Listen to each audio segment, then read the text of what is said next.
May 11, 1945. The Philippine jungle. Just before dawn, Private John McKinney was asleep in his tent when a Japanese officer's sword sliced through the darkness and tore half his ear off. What happened next would become one of the most savage displays of combat ferocity in the entire Pacific War. Over the next 36 minutes, just 36 minutes, McKinney would kill 40 enemy soldiers, most of them with his bare hands. But here's what makes this story truly extraordinary. McKinney wasn't some hulking giant or battle-hardened warrior. He was a 24-year-old farm boy from rural Georgia, 5'9", 160 pounds soaking wet. Before this night, he'd never killed anyone. The Japanese forces attacking his position that morning weren't a ragtag group of stragglers. They were battle-hardened veteran survivors of 3 years of brutal jungle warfare.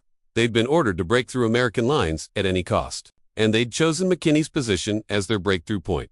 They expected to overrun a sleeping camp in minutes. Instead, they ran headlong into something they'd never encountered before. A man who simply refused to die. By the time reinforcements arrived, McKinney was standing alone in a field of corpses. His rifle, so hot from firing it, had burned the skin off his hands. Japanese bodies were stacked around the machine gun position like cordwood. More littered the jungle approaches. 40 men, dead end. McKinney hadn't taken a single step backward. The Army High Command initially didn't believe the reports. It seemed impossible. But when they investigated, they found something that made the story even more unbelievable. McKinney had been off duty. He'd just finished a guard shift. He was supposed to be resting. This is the story of how a quiet hunter from Georgia became a legend. But before we understand how one man held off 100 attackers, we need to go back to where it all began, to a place most people have never heard of, and a campaign in the history books barely remember. Because what happened on that jungle ridge wasn't just about one man's courage.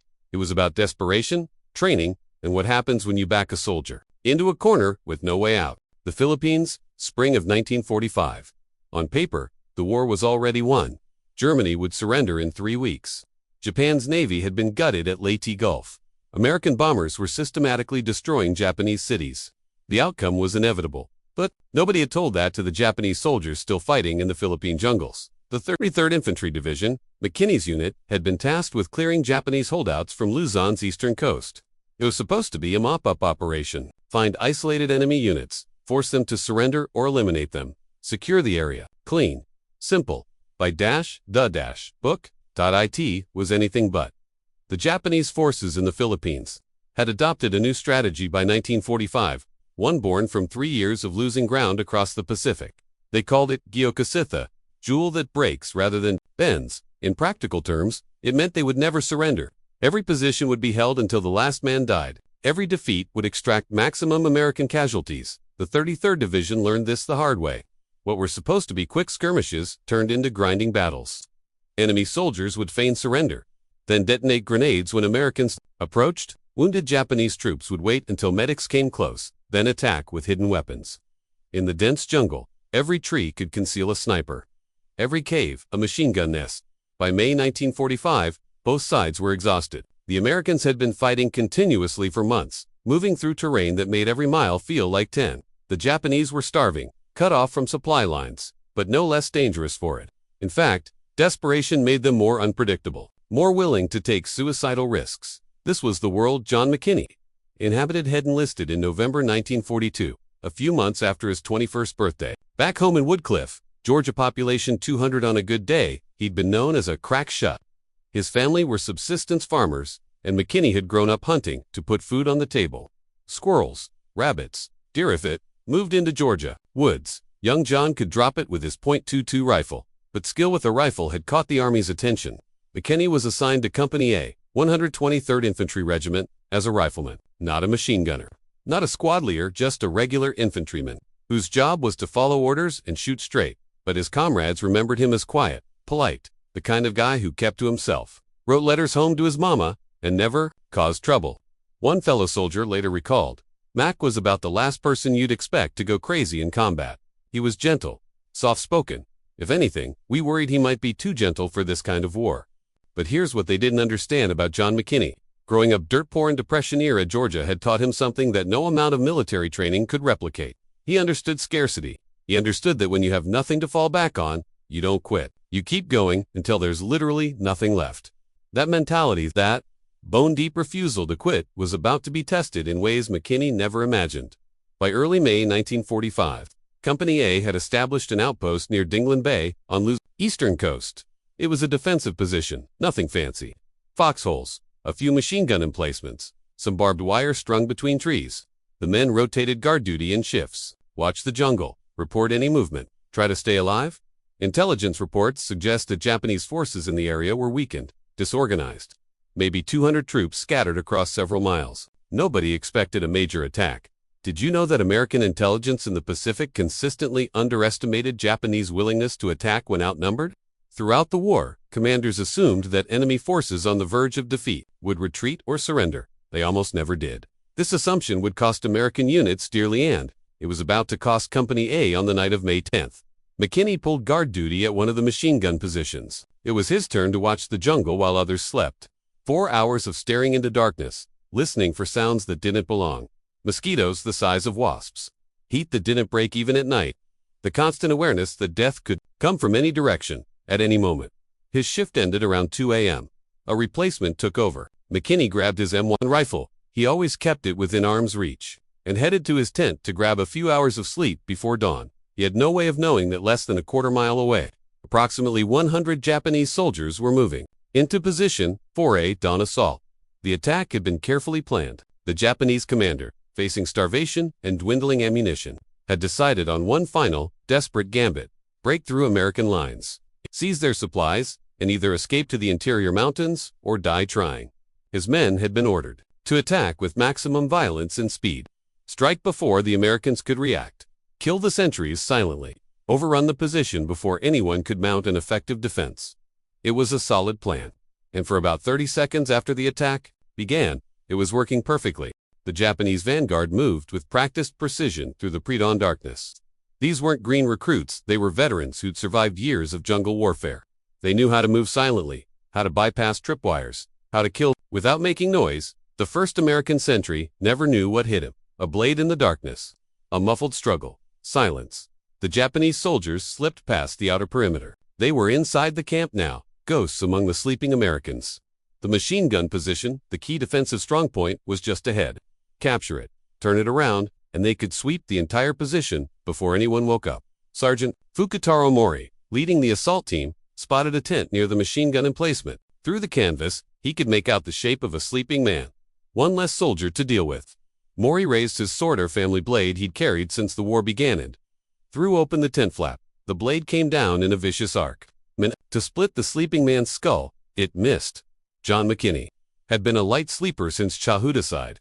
Effective growing up in a house where every sound at night might be a fox in the hen house. Mori's shadow crossing the tent entrance woke him a split second before the blade fell. McKinney jerked sideways.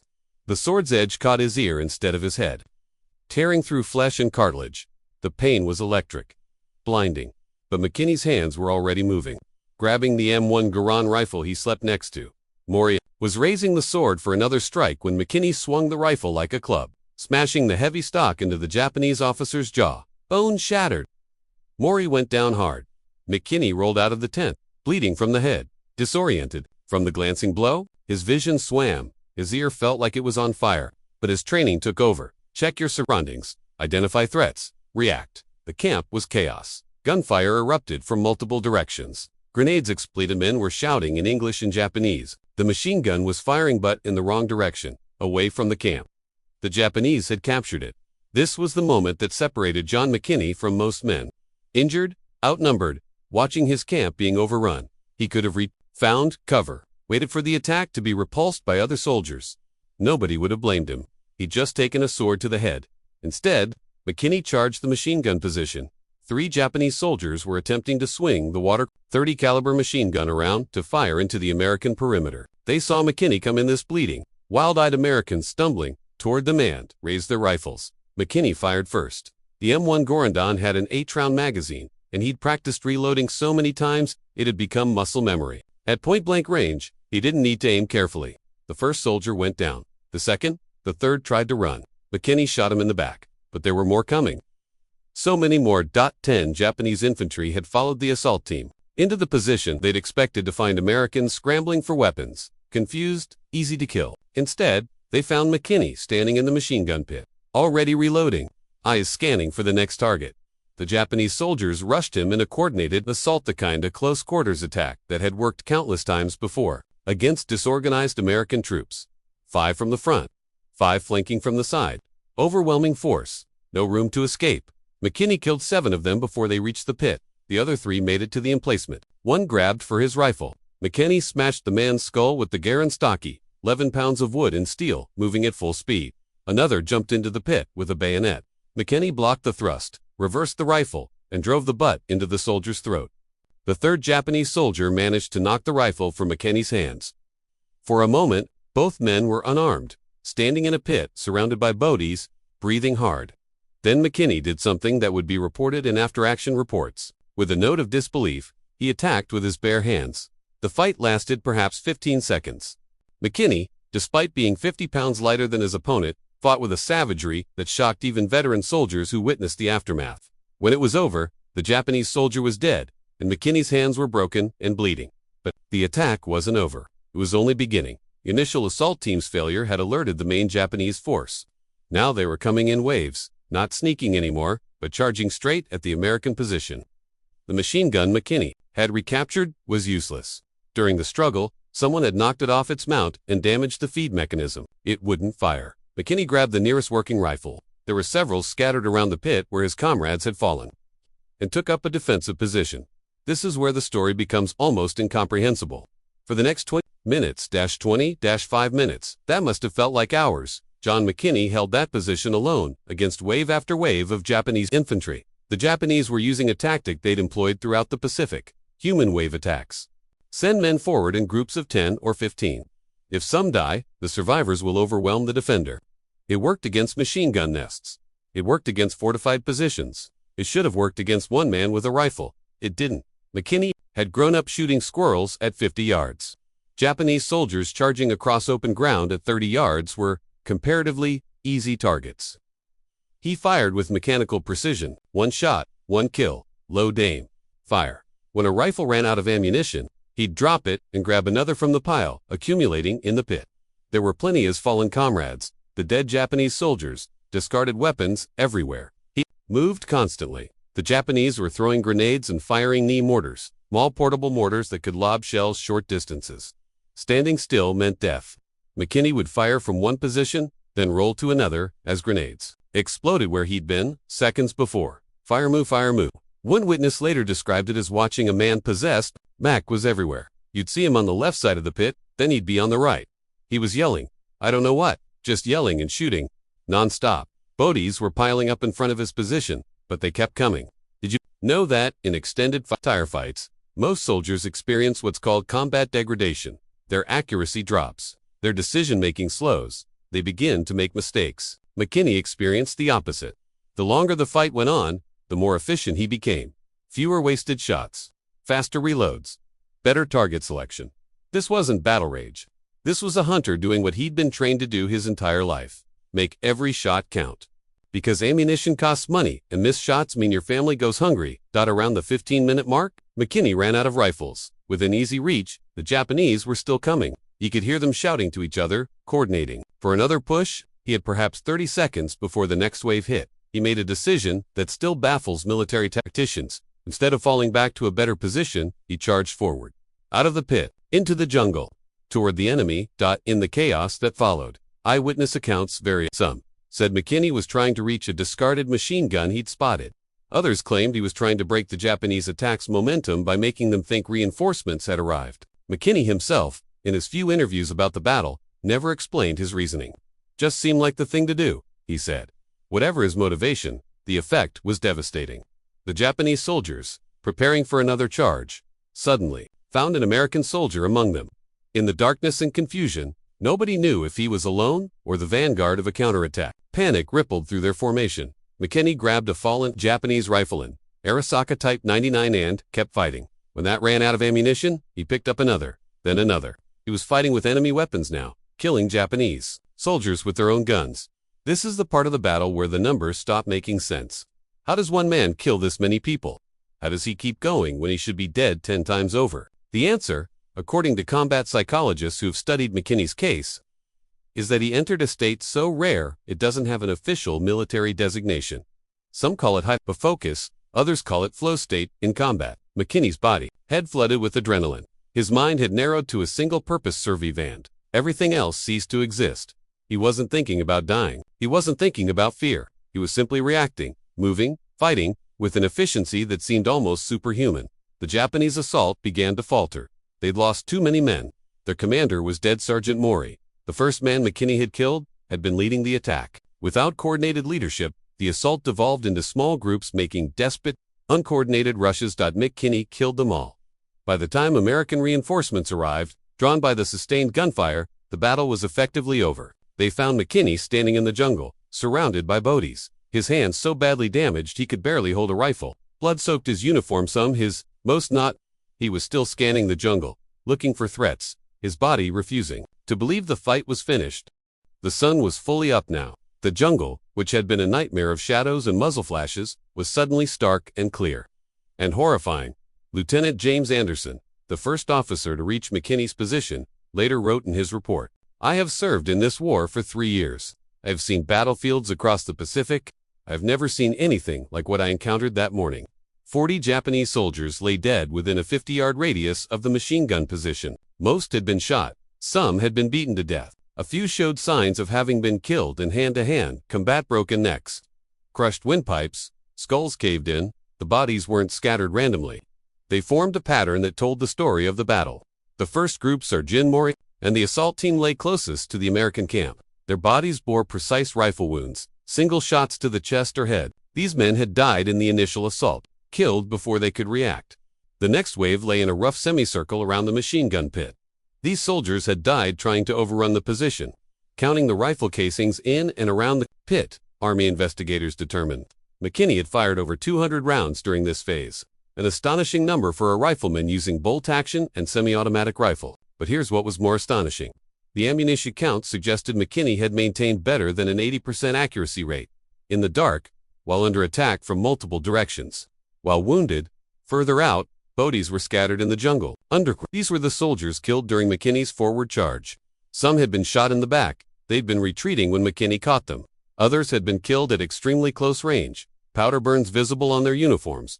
And then there were the 2 soldiers found 45 yards away from the main battle site, near a knee mortar position. McKinney didn't remember killing them. In the chaos, he'd somehow spotted the mortar crew, broken from the main fight, closed the distance, and eliminated them before they could adjust their fire onto his position. Lieutenant Anderson found McKinney sitting on the edge of the machine gun pit, trying to reload a rifle with hands that no longer worked properly. His fingers were broken. The skin was torn from his palms. His right hand was burned. He'd been firing so rapidly and for so long that heat from the rifle barrels had seared through to bone. "Private McKinney," Anderson said, "it's over. You can stand down." McKinney looked at him. His eyes, one witness said, were 1,000 miles away.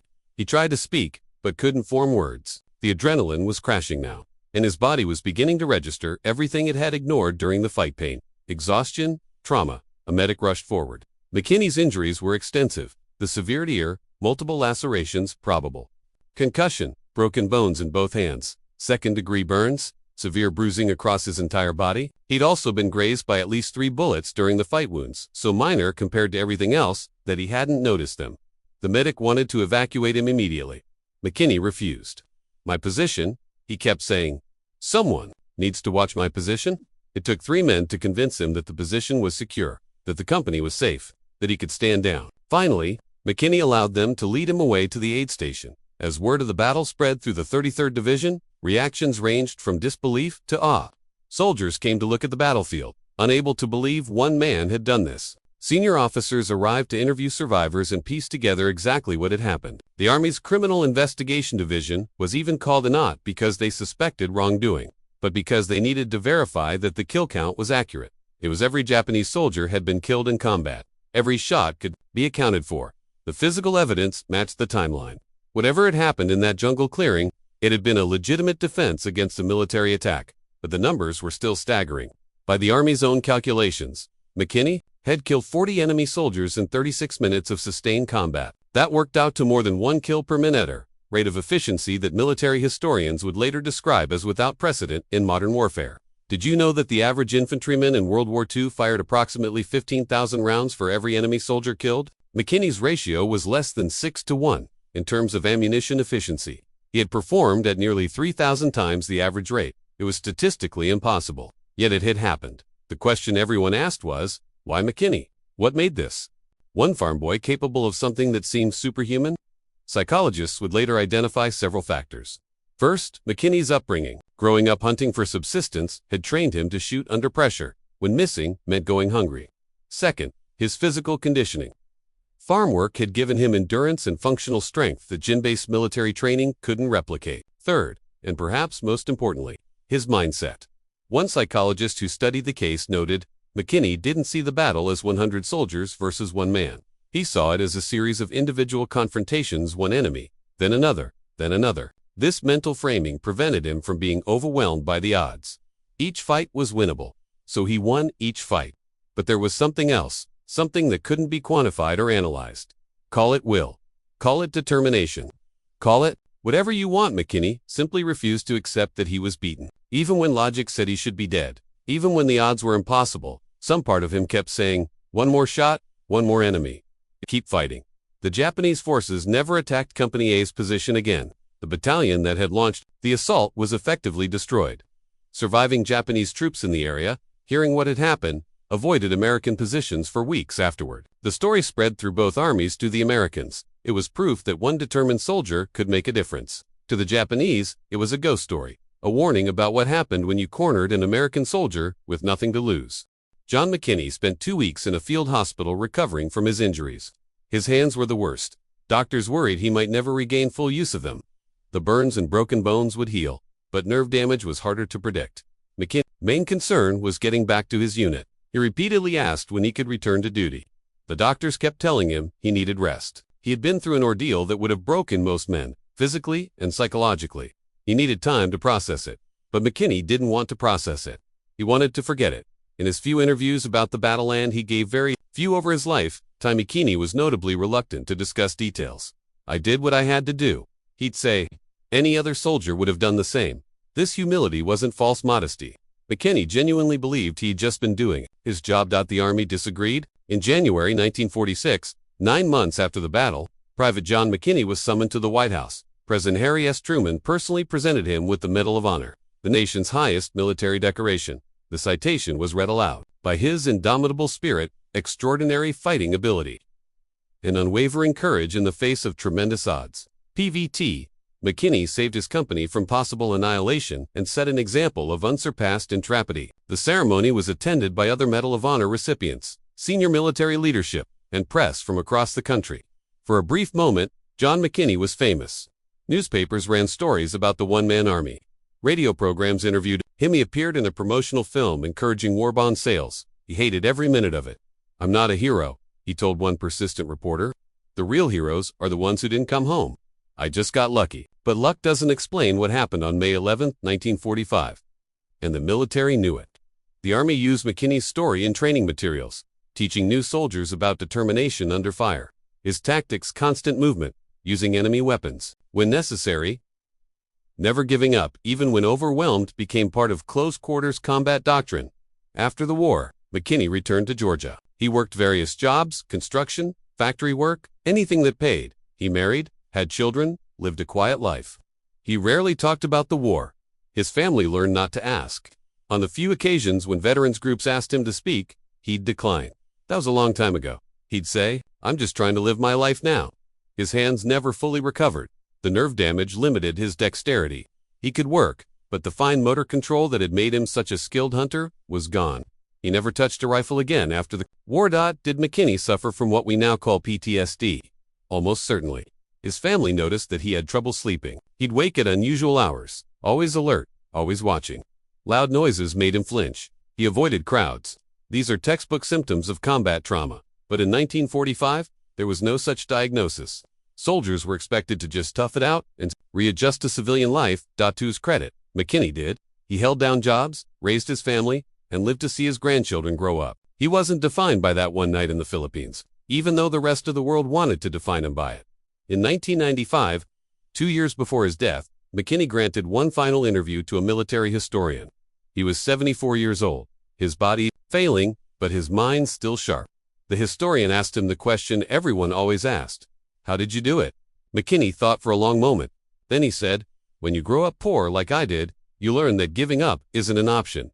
If I quit hunting because it was hard, my family didn't eat. If I quit working because I was tired, we lost the farm.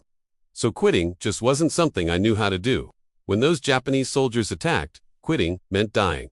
So I didn't quit. Simple as that. Simple. As if what he'd done was simple." John R. McKinney died on April 5, 1997. At the age of 76, he was buried at Doubleheads Baptist Church Cemetery in Sylvania, Georgia, with full military honors. A highway in Georgia was renamed in his honor. The American Legion Post in his hometown bears his name. His Medal of Honor is displayed at the National Infantry Museum at Fort Benning. 40 men, 36 minutes. 1 rifle. The numbers are documented, verified, undeniable. But they still seem impossible. Because they were impossible, except John McKinney didn't know that. So he did it anyway. There's a question that haunts every telling of John McKinney's story. What made him different? He wasn't bigger, stronger, or better trained than other soldiers. He wasn't a career military man. He didn't have specialized weapons or advantages. He was, by all accounts, an average American soldier who found himself in an extraordinary situation. So why did he survive when logic says he shouldn't have? The answer, I think, lies in understanding what courage actually means. We tend to think of courage as the absence of fear, the hero who feels no terror in the face of death. But that's not what happened in that Philippine jungle. McKinney was terrified. Of course he was. Anyone who says they wouldn't be terrified facing 100 enemy soldiers is either lying or delusional. Real courage isn't the absence of fear. It's continuing to fight when every logical part of your brain is screaming at you to run, to hide, to give up. It's making the decision, moment by moment, to keep going, when stopping would be so much easier. McKinney made that decision 40 times that night. 1 for every soldier he fought. Each time, he could have retreated. Each time, he could have surrendered. Each time, he chose to fight instead. Battles made over and over in the span of 36 minutes saved his entire company. The Japanese assault was stopped cold. American casualties were minimal because one man held the line long enough for reinforcements to arrive. There's a lesson here that goes beyond military history. Life will put you in situations where you're overwhelmed, where the odds are against you, where logic says you should quit. In those moments, you have a choice. You can surrender to the impossibility of it all. Or you can do what John McKinney did. Focus on the next step, the next challenge, the next moment, win enough moments, and you win the battle. McKinney never saw himself as special. To the end of his life, he believed any other soldier would have done the same thing in his position. He was wrong about that. Most men would have fallen. Most men would have been overwhelmed. But John McKinney wasn't most men. He was a farm boy from Georgia who refused to quit. And on one dark morning in May 1945, that made all the difference. When they asked him about that night, when they asked how one man held off an army, McKinney gave them the simplest, truest answer he could. "I just didn't know how to stop." Sometimes, that's all it takes. There's a question that haunts every telling of John McKinney's story. What made him different? He wasn't bigger, stronger, or better trained than other soldiers. He wasn't a career military man. He didn't have specialized weapons or advantages. He was, by all accounts, an average American soldier who found himself in an extraordinary situation. So why did he survive when logic says he shouldn't have? The answer, I think, lies in understanding what courage actually means. We tend to think of courage as the absence of fear, the hero who feels no terror in the face of death. But that's not what happened in that Philippine jungle. McKinney was terrified. Of course he was. Anyone who says they wouldn't be terrified facing 100 enemy soldiers is either lying or delusional. Real courage isn't the absence of fear. It's continuing to fight when every logical part of your brain is screaming at you to run, to hide, to give up. It's making the decision, moment by moment, to keep going, when stopping would be so much easier. McKinney made that decision 40 times that night. 1 for every soldier he fought. Each time, he could have retreated. Each time, he could have surrendered. Each time, he chose to fight instead. Battles made over and over in the span of 36 minutes saved his entire company. The Japanese assault was stopped cold. American casualties were minimal because one man held the line long enough for reinforcements to arrive. There's a lesson here that goes beyond military history. Life will put you in situations where you're overwhelmed, where the odds are against you, where logic says you should quit. In those moments, you have a choice. You can surrender to the impossibility of it all. Or you can do what John McKinney did. Focus on the next step, the next challenge, the next moment, win enough moments, and you win the battle. McKinney never saw himself as special. To the end of his life, he believed any other soldier would have done the same thing in his position. He was wrong about that. Most men would have fallen. Most men would have been overwhelmed. But John McKinney wasn't most men. He was a farm boy from Georgia who refused to quit. And on one dark morning in May 1945, that made all the difference. When they asked him about that night, when they asked how one man held off an army, McKinney gave them the simplest, truest answer: he could. I just didn't know how to stop. Sometimes, that's all it takes.